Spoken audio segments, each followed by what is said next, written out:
श्री सत्यनारायण भगवान की जय। श्रोताओं, आज चैत्र पूर्णिमा के शुभ अवसर पर आप सभी सुनेंगे श्री सत्यनारायण व्रत की पौराणिक कथा। चैनल पर पहली बार आए हो तो वीडियो को लाइक और चैनल को सब्सक्राइब कर लेना, जिससे आने वाले वीडियो की नोटिफिकेशन आपको समय पर मिलती रहे। इस कथा को सुनने माना से श्री सत्यनारायण भगवान की कृपा से घर में सुख समृद्धि आती है और भक्तों की मनोकामनाएं भी पूर्ण होती हैं। सभी प्रेम से बोलिए गौरी पुत्र गणेश की जय, श्री लक्ष्मी नारायण भगवान की जय। कथा से पहले हम सब सत्यनारायण भगवान का ध्यान करते हैं, जिनका स्वरूप शांति से पूर्ण है, जो शेषनाग पर शयन करते हैं और जिनकी नाभि में कमल है। वे देवताओं के ईश्वर हैं, जो समस्त संसार का आधार हैं, जो आकाश के समान असीमित हैं, जिनका रंग मेघ अर्थात बादलों के समान है और जिनका रूप शुभ है, जो श्री लक्ष्मी जी के पति हैं, जिनके नेत्र कमल के समान सुंदर हैं और जो योगियों के ध्यान में सदैव विराजमान रहते हैं। हम सब उन भगवान श्री विष्णु की वंदना करते हैं, जो संसार के सभी भयों का नाश करने वाले और समस्त लोकों के एकमात्र स्वामी हैं। पौराणिक कथा के अनुसार एक समय नैमिषारण्य तीर्थ में शौनक आदि 88,000 ऋषियों ने श्री सूत जी से कहा है, प्रभु, इस कलयुग में वेद विद्या रहित मनुष्यों को प्रभु भक्ति किस प्रकार मिलेगी और उनका उद्धार कैसे होगा। हे मुनि श्रेष्ठ, कोई ऐसा तप कहिए जिससे थोड़े समय में पुण्य प्राप्त होवे और मनोवांछित फल मिले। ऐसी कथा को सुनने की हमारी इच्छा है। सर्वशास्त्र ज्ञाता श्री सूत जी बोले, हे वैष्णवों में पूज्य, आप सबने प्राणियों के हित की बात पूछी है। अब मैं उस श्रेष्ठ व्रत को आप लोगों से कहूंगा जिस व्रत को नारद जी ने श्री लक्ष्मी नारायण भगवान से पूछा था और लक्ष्मीपति ने मुनि श्रेष्ठ नारद जी से कहा था। सो ध्यानपूर्वक सुनो। एक समय योगीराज नारद जी दूसरों के हित की इच्छा से अनेक लोकों में घूमते हुए मृत्युलोक में आ पहुंचे। यहाँ अनेक योनियों में जन्मे हुए प्राय सभी मनुष्यों को अपने कर्मों के अनुसार अनेकों दुखों से पीड़ित देखकर सोचा कि किस यत्न के करने से निश्चय ही प्राणियों के दुखों का नाश हो सकेगा। ऐसा मन में सोचकर देवर्षि मुनि श्री विष्णु लोक को गए। वहां श्वेत वर्ण और 4 भुजाओं वाले देवों के इष्ट नारायण को देखकर, जिनके हाथों में शंख, चक्र, गदा और पद्म थे तथा वरमाला पहने हुए थे, स्तुति करने लगे। हे भगवान, आप अत्यंत शक्ति से संपन्न हैं। मन तथा वाणी भी आपको नहीं पा सकती। आपका आदि मध्य अंत भी नहीं है। आप निर्गुण स्वरूप सृष्टि के आदिभूत और भक्तों के सभी दुखों को नष्ट करने वाले हो। आपको मेरा नमस्कार है। नारद जी से इस प्रकार की स्तुति सुनकर भगवान श्री विष्णु बोले, हे मुनि श्रेष्ठ, आपके मन में क्या है? आपका किस काम के लिए आगमन हुआ है? निसंकोच कहिए। तब नारद मुनि बोले, प्रभु, मृत्युलोक में सब मनुष्य जो अनेक योनियों में पैदा हुए हैं, अपने अपने कर्मों के द्वारा अनेक प्रकार के दुखों से दुखी हो रहे हैं। हे नाथ, यदि आप मुझ पर दया रखते हो तो बतलाइए कि उन मनुष्यों के सब दुख थोड़े से ही प्रयत्न से कैसे दूर हो सकते हैं। तब श्री विष्णु भगवान जी बोले, हे नारद, मनुष्यों की भलाई के लिए तुमने बहुत अच्छी बात पूछी है। जिस काम के करने से मनुष्य मोह से छूट जाता है वह मैं कहता हूँ। सुनो, बहुत पुण्य देने वाला स्वर्ग तथा मृत्युलोक दोनों में दुर्लभ एक अत्यंत उत्तम व्रत है। आज मैं प्रेमवश होकर तुमसे कहता हूँ, श्री सत्यनारायण भगवान का ये व्रत अच्छी तरह विधिपूर्वक करके मनुष्य धरती पर आयु पर्यंत सुख भोग कर मरने पर मोक्ष को प्राप्त होता है। श्री भगवान के वचन सुनकर नारद मुनि बोले, हे भगवान, उस व्रत का फल क्या है? क्या विधान है और किसने यह व्रत किया है और किस दिन यह व्रत करना चाहिए? विस्तार पूर्वक कहिए। भगवान विष्णु बोले, हे नारद, दुख शोक आदि को दूर करने वाला, धनधान्य को बढ़ाने वाला, सौभाग्य तथा संतान को देने वाला यह व्रत सब स्थानों पर विजय करने वाला है। भक्ति और श्रद्धा के साथ किसी भी दिन मनुष्य श्री सत्यनारायण की प्रातःकाल के समय ब्राह्मणों और बंधुओं के साथ धर्मपरायण होकर पूजा करें। भक्ति भाव से नैवेद्य केले का फल, शहद, घी, दूध और गेहूं का आटा सवाया लेवे। गेहूं के अभाव में साठी का चूर्ण भी ले सकते हैं और सब पदार्थों को भगवान को अर्पण कर देवे तथा बंधुओं सहित ब्राह्मणों को भोजन करावे। पश्चात स्वयं भोजन करें। रात्रि में नृत्य, गीत आदि का आयोजन कर सत्यनारायण भगवान का ध्यान करते हुए समय बिताएं। इस तरह व्रत करने पर मनुष्यों की इच्छा निश्चय पूरी होती है। विशेष रूप से कलिकाल में भूमि पर यही मोक्ष का सरल उपाय है। प्रेम से बोलिए श्री सत्यनारायण भगवान की जय। श्री सत्यनारायण व्रत कथा का प्रथम अध्याय संपूर्ण। दूसरा अध्याय। श्री सूत जी बोले, हे ऋषियों, जिसने पहले समय में इस व्रत को किया है उसका इतिहास कहता हूँ। ध्यानपूर्वक सुनो। सुंदर काशीपुरी नगरी में एक अत्यंत निर्धन ब्राह्मण रहता था। वह भूख और प्यास से बेचैन हुआ नित्य पृथ्वी पर घूमता था। ब्राह्मणों से प्रेम करने वाले भगवान ने ब्राह्मण को दुखी देखकर बूढ़े ब्राह्मण का रूप धरकर उसके पास जाकर आदरपूर्वक पूछा, हे विप्र, तुम नित्य दुखी होकर पृथ्वी पर क्यों घूमते हो? हे ब्राह्मण, ये सब मुझसे कहो, मैं सुनना चाहता हूँ। तब वह ब्राह्मण बोला, मैं निर्धन ब्राह्मण हूँ, भिक्षा के लिए पृथ्वी पर फिरता हूँ। हे भगवान, यदि आप इससे छुटकारा पाने का कोई उपाय जानते हो तो कृपा कर मुझे बताएं। वृद्ध ब्राह्मण बोला, हे विप्र, सत्यनारायण भगवान मनोवांछित फल देने वाले हैं, इसलिए तुम उनका पूजन करो, जिसके करने से मनुष्य सब दुखों से मुक्त हो जाता है। तब ब्राह्मण को व्रत का सारा विधान बतलाकर बूढ़े ब्राह्मण का रूप धारण करने वाले श्री सत्यनारायण भगवान वहीं अंतर्ध्य हो गए। जिस व्रत को व्रत ब्राह्मण ने बतलाया है मैं उसको अवश्य करूंगा। ये निश्चय करने पर उसे रात भर नींद नहीं आई। सवेरे उठकर सत्यनारायण भगवान के व्रत का निश्चय कर वह भिक्षा के लिए चला। उस दिन उसको भिक्षा में बहुत सारा धन मिला, जिससे बंधु बांधवों के साथ उसने सत्यनारायण भगवान का व्रत किया। इसके करने से वह ब्राह्मण सब दुखों से छूटकर अनेक प्रकार की संपत्तियों से युक्त हुआ। उस समय से वह ब्राह्मण हर मास व्रत करने लगा। इस तरह सत्यनारायण भगवान के व्रत को जो भी करेगा वह मनुष्य सब दुखों से छूट जाएगा। इस तरह नारद जी से सत्यनारायण भगवान का कहा हुआ यह व्रत मैंने तुमसे कहा है विप्रो, मैं अब और क्या कहूँ। तब ऋषि बोले, हे मुनीश्वर, संसार में इस ब्राह्मण से सुनकर किस किस ने इस व्रत को किया, हम वह सब भी सुनना चाहते हैं। इसके लिए हमारे मन में अत्यंत जिज्ञासा हो रही है। सूत जी बोले, हे मुनियों, जिसने इस व्रत को किया है वह सब भी सुनो। एक समय वह ब्राह्मण धन और ऐश्वर्य के अनुसार बंधु बांधवों के साथ व्रत करने को तैयार हुआ। उसी समय एक लकड़ी बेचने वाला बूढ़ा आदमी आया और बाहर लकड़ियों को रखकर ब्राह्मण के मकान में गया। प्यास से दुखी लकड़हारा उनको व्रत करते देखकर ब्राह्मण को नमस्कार करके कहने लगा, यह आप क्या कर रहे हैं, इसके करने से क्या फल मिलता है, कृपा करके मुझको बताए। ब्राह्मण ने कहा, सब मनोरथों को पूर्ण करने वाला ये सत्यनारायण भगवान व्रत है, इसके ही कृपा से मेरे यहाँ धनधान्य आदि की वृद्धि हुई है। ब्राह्मण से इस व्रत के बारे में जानकर लकड़हारा अत्यंत प्रसन्न हुआ। चरणामृत लेकर प्रसाद ग्रहण करने के बाद वह अपने घर को गया। अगले दिन लकड़हारे ने अपने मन में इस प्रकार का संकल्प लिया कि आज गांव में लकड़ी बेचने से जो धन मिलेगा उसी से सत्यनारायण भगवान का उत्तम व्रत करूंगा। ऐसा मन में निश्चय कर वह बूढ़ा आदमी लकड़ियां अपने सिर पर रखकर जिस नगर में धनवान लोग रहा करते थे ऐसे सुंदर नगर में गया। उस दिन वहां पर उसे उन लकड़ियों का दाम पहले से चौगुन मिला। तब वह लकड़हारा दाम लेकर अति प्रसन्न होकर पके केले, शक्कर, घी, दूध, दही और गेहूं का चूर्ण इत्यादि सत्यनारायण भगवान के व्रत की कुल सामग्रियों को लेकर अपने घर गया। फिर उसने अपने परिवारजनों को बुलाकर विधि के साथ भगवान का पूजन और व्रत किया। उस व्रत के पुण्य प्रभाव से वह बूढ़ा लकड़हारा धन पुत्र आदि से युक्त हुआ और संसार के समस्त सुख भोग कर अंत में वह लोक को चला गया। श्री सत्यनारायण भगवान की जय। श्री सत्यनारायण व्रत कथा का दूसरा अध्याय संपूर्ण। तीसरा अध्याय। श्री सूत जी बोले, हे श्रेष्ठ मुनियों, अब आगे की कथा कहता हूँ, सुनो। पहले समय में उल्कामुख नाम का एक बुद्धिमान राजा रहा करता था। वह सत्यवक्ता और जितेंद्र था। प्रतिदिन देव स्थानों पर जाता और गरीबों को धन देकर उनके कष्ट दूर करता था। उसकी पत्नी कमल के समान मुख वाली और सती साध्वी थी। पुत्र प्राप्ति के लिए भद्रशिला नदी के तट पर उन दोनों ने सत्यनारायण भगवान का व्रत किया। उस समय वहां एक साधु नामक वैश्य आया। उसके पास व्यापार के लिए बहुत सारा धन था। वह नाव को किनारे पर ठहराकर राजा के पास आ गया और राजा को व्रत करते देखकर विनय के साथ पूछने लगा, हे राजन, भक्ति युक्त चित्त से यह आप क्या कर रहे हैं, मेरी सुनने की इच्छा है, सो आप मुझे ये बताए। तब राजा बोला, हे वैश्य, अपने बांधवों के साथ पुत्र आदि की प्राप्ति के लिए यह महाशक्तिवान सत्यनारायण भगवान का व्रत और पूजन मैं कर रहा हूँ। राजा के वचन सुनकर साधु आदर से बोला, हे राजन, मुझसे भी इसका सब विधान कहो, मैं भी आपके कहे अनुसार इस व्रत को अवश्य करूँगा। मेरी भी कोई संतान नहीं है और मुझे विश्वास है कि इस व्रत के करने से निश्चय ही मुझे संतान प्राप्ति होगी। तब राजा से सब विधान सुनकर व्यापार से निवृत्त होकर वह आनंद के साथ अपने घर को गया।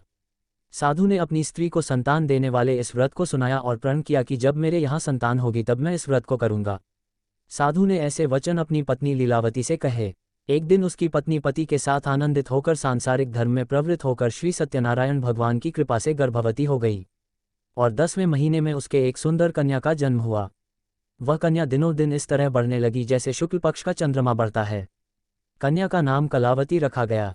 तब लीलावती ने मीठे शब्दों में अपने पति से कहा कि स्वामी, जो आपने संकल्प लिया था कि मैं संतान होने पर सत्यनारायण भगवान का व्रत करूंगा, अब आप उसे करिए। साधु बोला, हे प्रिय, इसके विवाह पर करूंगा। इस प्रकार अपनी पत्नी को आश्वासन देकर वह नगर को चला गया। अब कलावती अपने पिता के घर में रहकर बड़ी हो रही थी। एक दिन साधु ने जब नगर में सखियों के साथ अपनी पुत्री को देखा तो तुरंत दूत को बुलाकर कहा कि पुत्री के लिए कोई सुयोग्य वर देख कर लाओ। साधु की आज्ञा पाकर दूत कंचन नगर पहुंचा और वहां पर बहुत खोजकर बहुत देखभाल कर कन्या के लिए सुयोग्य वर्णितिक पुत्र को ले आया। उस सुयोग्य युवक को देखकर साधु ने अपने बंधु बांधवों सहित प्रसन्नचित होकर अपनी पुत्री का विवाह उसके साथ कर दिया। किंतु दुर्भाग्य से विवाह के समय भी वह उस व्रत को करना भूल गया। तब श्री सत्यनारायण भगवान क्रोधित हो गए और साधु को श्राप दे दिया कि तुम्हें दारुण दुख प्राप्त होगा। अपने कार्य में कुशल साधु वैश्य अपने जामाता सहित समुद्र के समीप स्थित रत्नपुर नगर में गया और वहां दोनों ससुर जमाई चंद्रकेतु राजा के उस नगर में व्यापार करने लगे। एक दिन भगवान सत्यनारायण की माया से प्रेरित कोई चोर राजा का धन चुराकर भागा जा रहा था। किंतु राजा के दूतों को आता देखकर चोर घबराकर भागते हुए धन को वहीं चुपचाप छोड़कर चले गए जहां वे ससुर और जमाई ठहरे हुए थे। जब दूतों ने उन साधु वैश्य के पास राजा के धन को रखा हुआ देखा तो वे उन्हीं को चोर समझकर दोनों को बांध कर ले गए और राजा के पास जाकर बोले, हे राजन, ये दो चोर हम पकड़ कर लाए हैं, देखकर आज्ञा दीजिए। तब राजा की आज्ञा से उनको कठोर कारावास में डलवा दिया गया और उनका सब धन भी छीन लिया गया। सत्यनारायण भगवान के श्राप के कारण साधु वैश्य की पत्नी और पुत्री भी इधर घर में बहुत दुखी रहने लगी। उनके घर पर जो भी धन रखा था चोर चुरा कर ले गए। शारीरिक और मानसिक पीड़ा तथा भूख प्यास से अति दुखी होकर और अन्न की चिंता में कलावती एक दिन एक ब्राह्मण के घर गई। वहां उसने सत्यनारायण भगवान का व्रत होते देखा, फिर कथा सुनी और प्रसाद ग्रहण करके रात होने पर वह घर आए। तब उसकी माता ने कलावती से पूछा, हे पुत्री, तू अब तक कहाँ रही और तेरे मन में क्या है? कलावती कहने लगी, माते, मैंने एक ब्राह्मण के घर पर श्री सत्यनारायण भगवान का व्रत होते देखा है। कन्या के ऐसे वचन सुनकर लीलावती भगवान के पूजन की तैयारी करने लगी। लीलावती ने परिवार और बंधुओं सहित श्री सत्यनारायण भगवान का पूजन किया और वर मांगा कि मेरे पति और दामाद शीघ्र घर आ जाएं। साथ ही प्रार्थना की कि हम सबका अपराध क्षमा करो। सत्यनारायण भगवान इस व्रत से संतुष्ट हो गए और राजा चंद्रकेतु को स्वप्न में दर्शन देकर कहा, हे राजन, तुमने जिन दोनों वैश्यों को बंदी बना रखा है वे निर्दोष हैं। उन्हें प्रातः ही छोड़ दो और उनका सब धन जो तुमने ले लिया है उसे वापस लौटा दो, नहीं तो मैं तेरा धन, राज्य, पुत्र आदि सब नष्ट कर दूंगा। राजा से ऐसे वचन कहकर भगवान अंतर्ध्य हो गए। प्रातःकाल राजा चंद्रकेतु ने सभा में अपना स्वप्न सुनाया। फिर दोनों मनिक पुत्रों को कैद से मुक्त कर सभा में बुलाया। दोनों ने आते ही राजा को नमस्कार किया। राजा मीठे वचनों से बोला, हे महानुभावों, तुम्हें दैववश ऐसा कठिन दुख प्राप्त हुआ है, अब तुम्हें कोई भय नहीं। ऐसा कहकर राजा ने उनको नए नए वस्त्र आभूषण पहनाए और उनका जितना धन लिया था उससे दोगुना धन देकर आदर सहित विदा कर दिया। तब वे दोनों वैश्य अपने घर को चल दिए। श्री सत्यनारायण भगवान की जय। श्री सत्यनारायण व्रत कथा का 3रा अध्याय संपूर्ण। 4था अध्याय। श्री सूत जी बोले, साधु बनिया मंगलाचरण कर और ब्राह्मणों को धन देकर अपने नगर के लिए चल पड़ा। साधु के कुछ दूर जाने पर इधर भगवान सत्यनारायण की उसकी सत्यता की परीक्षा लेने के विषय में जिज्ञासा हुई। तब वे एक दंडी का वेश बनाकर उस बनिए के सामने गए और पूछा, साधु, तुम्हारी नाव में क्या भरा है? तब धन के मद में चोर दोनों महाजनों ने अवहेलना पूर्वक हंसते हुए कहा, दंडी सन्यासी, क्यों पूछ रहे हो? क्या कुछ मुद्रा लेने की इच्छा है? हमारी नाव में तो लता और पत्ते आदि भरे हैं। उनकी ऐसी निष्ठुर वाणी सुनकर दंडी वेशधारी भगवान बोले, तुम्हारी बात सच हो जाए। ऐसा कहकर दंडी सन्यासी को रूप धारण किए हुए भगवान कुछ दूर जाकर समुद्र के समीप बैठ गए। इधर दंडी के चले जाने पर नित्य क्रिया करने के बाद उतराई हुई यानी जल में ऊपर की ओर उठी हुई नौक को देखकर साधु अत्यंत आश्चर्य में पड़ गया और नाव में लता और पत्ते आदि देखकर मूर्छित होकर पृथ्वी पर गिर पड़ा। होश आने पर विकपुत्र चिंतित हो गया। तब उसके दामाद ने इस प्रकार कहा कि पिताजी, आप शोक क्यों करते हैं? दंडी ने श्राप दे दिया है। इस स्थिति में वे ही चाहे तो सब कुछ कर सकते हैं, इसमें संशय नहीं। अतः उन्हीं की शरण में हमको चलना चाहिए और वहीं मन की इच्छा पूर्ण होगी। दामाद की बात सुनकर वह साधु बनिया उनके पास गया और वहां दंडी को देखकर उसने भक्तिपूर्वक उन्हें प्रणाम किया तथा आदरपूर्वक कहने लगा कि आपके सम्मुख मैंने जो कुछ कहा है असत्य भाषण रूप अपराध किया है। आप कृपया मेरे उस अपराध को क्षमा कर दीजिए। ऐसा कहकर बार बार प्रणाम करके वह महान शोक से व्याकुल हो गया। दंडी ने उस बनिए को रोते हुए देखकर कहा, हे मूर्खो, मत मेरी बात सुनो। मेरी पूजा से उदासीन होने के कारण तथा मेरी आज्ञा से ही तुमने बार बार दुख प्राप्त किया है। भगवान की ऐसी वाणी सुनकर वह उनकी स्तुति करने लगा। साधु ने कहा, हे प्रभु, यह आश्चर्य की बात है कि आपकी माया से मोहित होने के कारण ब्रह्मादि देवता भी आपके गुणों और रूपों को यथावत रूप से नहीं जान पाते। फिर मैं मूर्ख आपकी माया से मोहित होने के कारण भला कैसे जान सकता हूँ? प्रभु, आप मुझ पर कृपा कीजिए और मुझ पर प्रसन्न होइए। मैं अपनी धन संपत्ति के अनुसार आपकी पूजा करूंगा। मैं आपकी शरण में हूँ। मेरा जो नौक में स्थित पूरा धन था उसकी और मेरी रक्षा करें। उस बनिए की भक्ति युक्त वाणी सुनकर भगवान जनार्दन संतुष्ट हो गए। भगवान जनार्दन उसे अभीष्ट वर प्रदान कर वहीं अंतर्ध्य हो गए। इसके बाद वह साधु अपनी नौक में चढ़ा और उसे धनधान्य से भरी हुई देखकर भगवान सत्यदेव की कृपा से हमारा मनोरथ सफल हो गया। ऐसा कहकर स्वजनों के साथ उसने भगवान की विधिवत पूजा की। भगवान श्री सत्यनारायण की कृपा से वह आनंद से परिपूर्ण हो गया और नाव को प्रयत्नपूर्वक संभालकर उसने अपने देश के लिए प्रस्थान किया। साधु बनिए ने अपने दामाद से कहा, वह देखो, मेरी रत्नपुरी नगरी दिखाई दे रही है। इसके बाद उसने अपने धन के रक्षक दूत को अपने आने का समाचार देने के लिए अपनी नगरी में भेजा। उसके बाद उस दूत ने नगर में जाकर साधु की पत्नी को हाथ जोड़कर प्रणाम किया और उसके लिए अभीष्ट बात की। सेठ जी अपने दामाद और बंधु वर्ग के साथ बहुत सारे धन धान्य से संपन्न होकर नगर के निकट पधार गए हैं। दूत के मुख से यह बात सुनकर वह अत्यंत आनंदित हुई और उस साध्वी ने श्री सत्यनारायण की पूजा करके अपनी पुत्री से कहा, पुत्री मैं साधु के दर्शन करने के लिए जा रही हूँ, तुम भी जल्दी आना। माता का ऐसा वचन सुनकर व्रत को समाप्त करके प्रसाद का परित्याग करके कलावती भी अपने पति का दर्शन करने के लिए चल पड़ी। इससे भगवान सत्यनारायण रुष्ट हो गए और उन्होंने उसके पति को तथा नौक को धन के साथ हरण करके जल में डुबो दिया। इसके बाद कलावती कन्या अपने पति को ना देखकर महान शोक से रुदन करते हुए पृथ्वी पर गिर पड़ी। नाव का अदर्शन और कन्या को अत्यंत दुखी देखकर भयभीत मन से साधु बनिए ने सोचा, ये क्या आश्चर्य हो गया। नाव का संचालन करने वाले भी सभी चिंतित हो गए। इसके बाद वह लीलावती भी कन्या को देखकर दुख से व्याकुल हो गई और अत्यंत दुख से विलाप करती हुई अपने पति से इस प्रकार बोली, स्वामी अभी अभी नौक के साथ वह अदृश्य कैसे हो गया। न जाने किस देवता की उपेक्षा से वह नौक हरण कर ली गई, या फिर श्री सत्यनारायण का महात्म्य भला कौन जान सकता है। ऐसा कहकर वह अपने परिवारजनों के साथ विलाप करने लगी और कलावती कन्या को गोद में लेकर रोने लगी। कलावती भी अपने पति के नष्ट हो जाने पर दुखी हो गई और पति की पादुका लेकर उनका अनुगमन करने के लिए उसने मन में निश्चय किया। कन्या के इस प्रकार के आचरण को देखकर पत्नी सहित वह धर्म के साधु बन्या अत्यंत शोक व्याकुल हो गया और सोचने लगा, या तो भगवान सत्यनारायण ने यह अपहरण किया है, फिर हम सभी भगवान सत्यदेव की माया से मोहित हो गए हैं। अपने धन की शक्ति के अनुसार मैं भगवान श्री सत्यनारायण की पूजा करूंगा। तब सभी को बुलाकर इस प्रकार कहकर उसने अपने मन की इच्छा प्रकट की और बारंबार भगवान सत्यदेव को दंडवत प्रणाम किया। इससे दीनों के परिपालक भगवान सत्यदेव प्रसन्न हो गए। भक्तवत्सल भगवान ने कृपापूर्वक आकाशवाणी की कि तुम्हारी कन्या प्रसाद छोड़कर अपने पति को देखने चली आई है। निश्चय ही इस कारण उसका पति अदृश्य हो गया है। यदि घर जाकर यह प्रसाद ग्रहण करके वापस आए तो हे साधु बनिया तुम्हारी पुत्री पति को प्राप्त करेगी, इसमें संशय नहीं।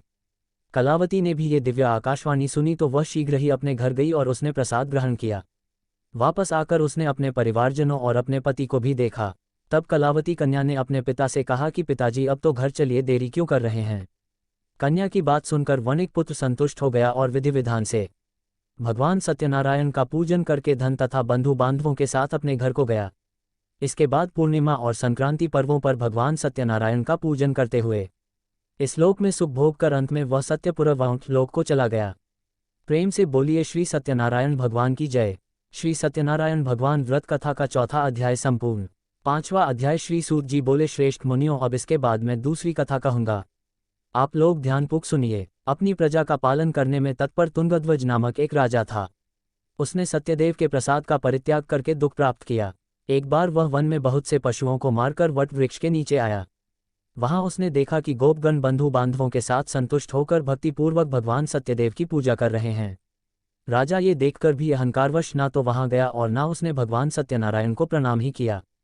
पूजन के बाद सभी गोपकगण भगवान का प्रसाद राजा के समीप रखकर वहां से लौट आए और इच्छा अनुसार उन सभी ने भगवान का प्रसाद ग्रहण किया। इधर राजा को प्रसाद का परित्याग करने से बड़ा दुख मिला। उसका संपूर्ण धन 200 पुत्र नष्ट हो गए।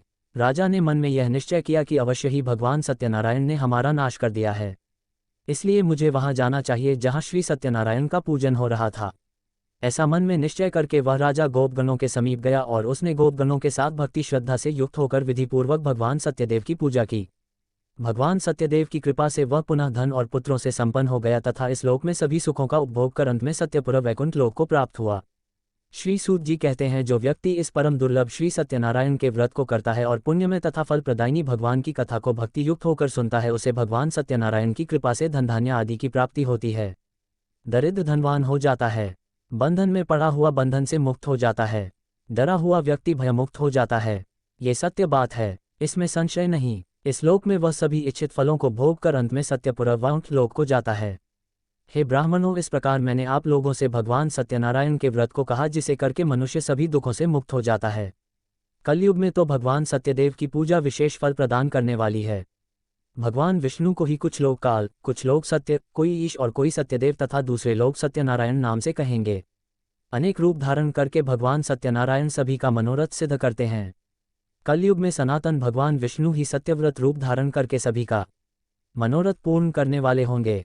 हे श्रेष्ठ मुनियों, जो व्यक्ति नित्य भगवान सत्यनारायण की इस व्रत कथा को पढ़ता है, सुनता है, भगवान सत्यनारायण की कृपा से उसके सभी पाप नष्ट हो जाते हैं। हे मुनीश्वरों, पूर्व काल में जिन लोगों ने भगवान सत्यनारायण का व्रत किया था, उसके अगले जन्म का वृतांत कहता हूँ, आप लोग सुनिए। महान प्रजा संपन्न शतानंद नाम के ब्राह्मण सत्यनारायण व्रत करने के प्रभाव से दूसरे जन्म में सुदामा नामक ब्राह्मण हुए और उस जन्म में भगवान श्री कृष्ण का ध्यान करके उन्होंने मोक्ष प्राप्त किया। लकड़हारा भील गोहों का राजा हुआ और अगले जन्म में उसने भगवान श्री राम की सेवा करके मोक्ष प्राप्त किया। महाराज उल्कामुख दूसरे जन्म में राजा दशरथ हुए जिन्होंने श्री रंगनाथ जी की पूजा करके अंत में वैकुंठ प्राप्त किया। इस प्रकार धार्मिक और सत्यव्रती साधु पिछले जन्म के सत्यव्रत के प्रभाव से अपने दूसरे जन्म में मोरध्वज नामक राजा हुआ। उसने आर्य से चीरकर अपने पुत्र की आधी देह भगवान विष्णु को अर्पित कर मोक्ष प्राप्त किया। महाराज तुंगध्वज जन्मांतर में स्वयंभू मनु हुए और भगवत संबंधी संपूर्ण कार्यों का अनुष्ठान करके बैकुंठ लोक को प्राप्त हुए। जो गोपकर्ण थे वे सब जन्मांतर में ब्रजमंडल में निवास करने भगवान कथा का 5वां अध्याय संपूर्ण और इसी के साथ कथा समाप्त हुई। वीडियो पसंद आई हो तो वीडियो लाइक और शेयर जरूर करें। धन्यवाद।